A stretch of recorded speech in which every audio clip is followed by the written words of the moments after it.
Hey guys, just down here at Caboolture Football Club.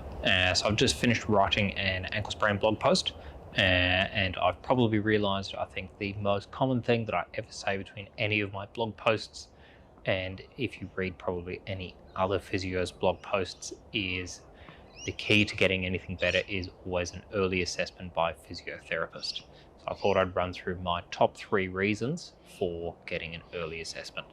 So number 1, getting an early diagnosis and treatment plan. Without that diagnosis and without a plan moving forward, it's very difficult for you to try and progress through that rehab, and can lead to, I guess, sort of mismanagement of something. So for example, something maybe needs a week rest, that's very easy to do at the start. Whereas if something's 3-4 weeks down the line, it's a little bit more irritable, it's a little bit sorer, maybe your 1 week's rest might become 2 weeks rest. So I think always getting that plan in action early makes things a lot easier to manage. Number 2, getting an exercise program in place nice and early. Might not always be starting off with the biggest or hardest exercises, but starting somewhere is key.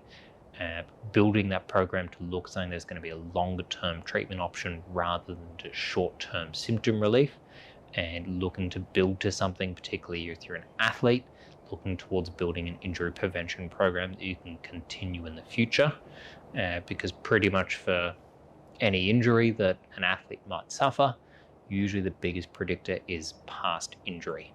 So hamstring strains, usually the biggest predictor is whether you have had a previous hamstring strain in the past. Number 3 is early hands-on treatment. Both symptomatic relief, improving function, improving the way you get about day-to-day life to take that stress off that injured area. Early hands-on treatment is really, really key. This can lead to better functional improvements and can get you back to things faster. So for example, if we're looking at maybe an ankle sprain, that could be getting out walking, getting out jogging faster, which means that your return to sport could be quicker as well. So I would say early assessment is always a key in managing any kind of musculoskeletal or sporting injury. And I think probably any physio who you might ask will agree with me. So I think always consider whether you should see a physio sooner rather than later.